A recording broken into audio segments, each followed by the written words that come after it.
The World and I, session 8. This session will probably get a lot of people upset with me, but it's about why I reject the notion of religion altogether.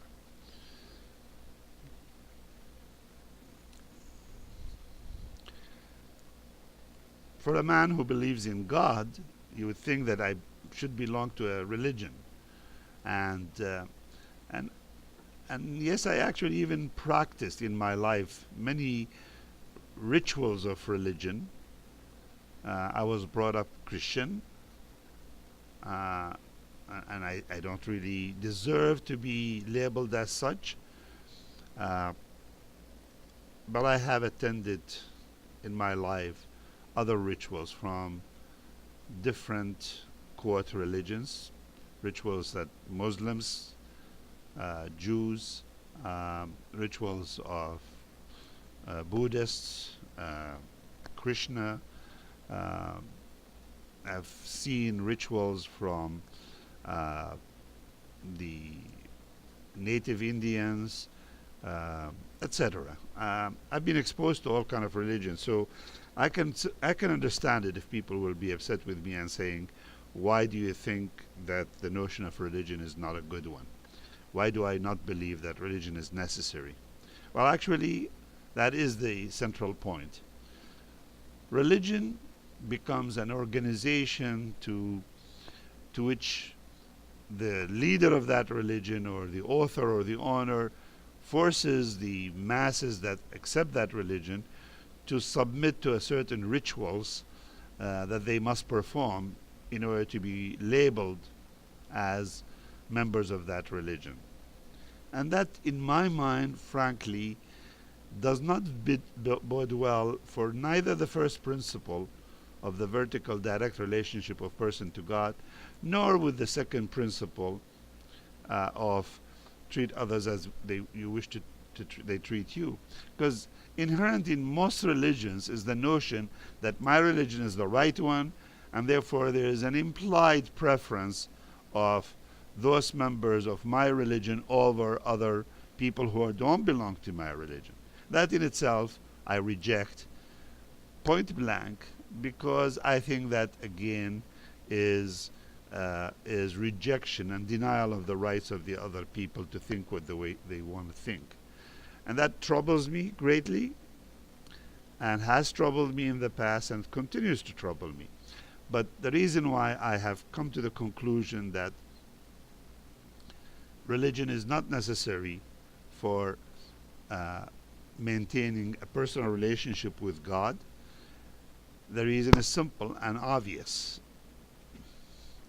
We could find an alternative to religion to define those two principles of the vertical one-on-one relationship with God, as well as for the second one. And frankly, we've done a lot on the second principle in the history of mankind. We've developed laws, we've developed charters of rights and freedoms and so on that define that relationship. The history of humankind, we also developed some, we've advanced the notion of religion. And I'm not sure necessarily for the better or for the worse. Because I do believe there are some religions that one can agree with what they teach and what they practice, and there are some that I have a hard time agreeing to them. And I'm not here right now for this session to talk about any specific religion. I'll leave that for another session where I'll be very, very straightforward, and I'll speak my mind about things. But for now, I just reject the notion of religion as a basis for life of an individual to accomplish the two principles of the vertical relationship and the horizontal with God, and the horizontal relationship with fellow human beings. Am I opposed to religion and to people having their religion? Absolutely not. If they want to go and form their whatever their religion is, then so be it. The people should be free, of course. with a defining delimiter, and the delimiter is, as long as whatever they form does not in any way, shape, or form limits my freedom and the freedom of other people who don't belong to that religion, as long as they don't impose obstacles or cause hardship or mistreatment of other people that don't belong to that particular religion. You want to form a religion? Be my guest, do what you want, preach it as much as you want, but don't affect people negatively in the pursuit of your agenda.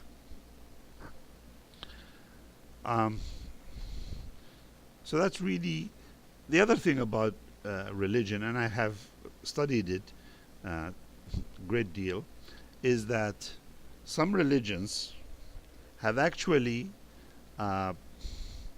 gone from one extreme to another. There are religions that points people to the pure good and to have a personal relationship with God, which is along the two principles I've been talking about.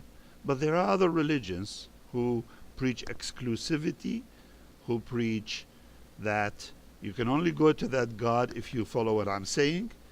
And more than that, if you don't follow what I'm saying, the relationship with the other people, then your life should be put to an end, because some of these religions proclaim that it's their right to implement God's will, and sometimes God's will is to terminate your life if you don't believe in what I believe in.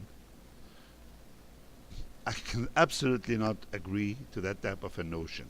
It is contrary to every logic, every human sentiment that I have in me, and it's a total denial of the two principles I've been talking about up to this point. So that's my gauge for whether a religion is good or bad. In my mind, actually, I don't think we need a religion at all, organized religion. But if you have to have an organized religion, then we must use the two principles as a gauge to define whether that religion is good or bad. And that's the acid test. We can talk about all the practices and cultures of religion and what have you, and we can go on and on for detailing every aspect of religion and how many times you should pray and how you pray and what do you do during practicing of your religion and so on. All these things are red herrings, because in the final analysis there are only these two principles.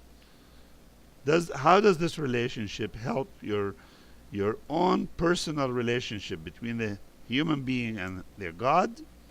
And how does it help or hinders the relationship of an individual to his fellow human beings? It's that simple. And I don't think we need to really go into a lot of details in explaining the minute details of every religion to be able to gauge. These two principles are sufficient in my mind to answer the question. And and upon a lot of reflection, I fully believe that A, we don't need religion to accomplish these two principles, and two, if we do have a religion, we should use these two principles to gauge whether that religion is taking us in the right path towards pure good, or they're taking us in the wrong path towards pure evil. That's the end of this discussion, this session.